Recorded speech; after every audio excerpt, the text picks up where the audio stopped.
This meeting of the Oversight and Investigation Subcommittee of the House Foreign Affairs Committee to order.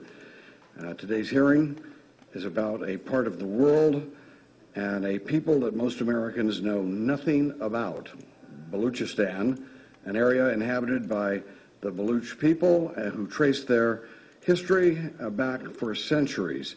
Baluchistan deserves our attention because it is a turbulent land marked by human rights violations committed by regimes that are hostile to America's interests and values. It holds a very strategic location in an area of intense international rivalries. Baluchistan comprises about 800 miles of coast at the head of the Arabian Sea between Iran and India and runs inland to southern Afghanistan. The Baluchs are a fiercely independent warrior people who have made their land a perilous land to invade, except until that natural gas and other mineral wealth was discovered there in this last century.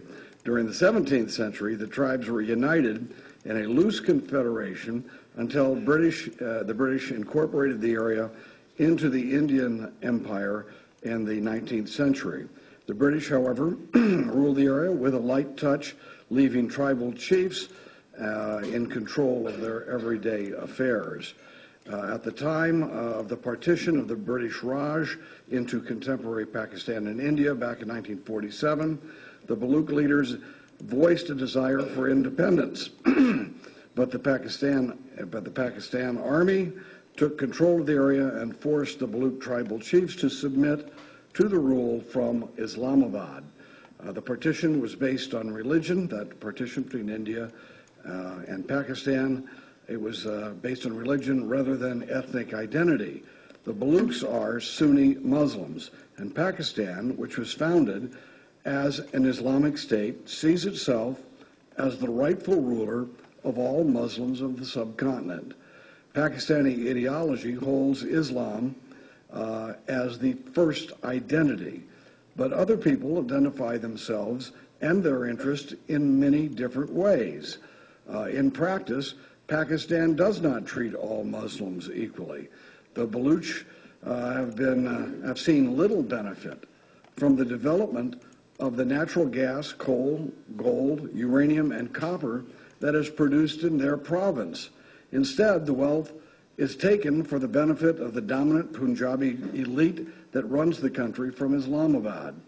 Baluchistan remains the poorest province in Pakistan, even though it is the richest in natural resources.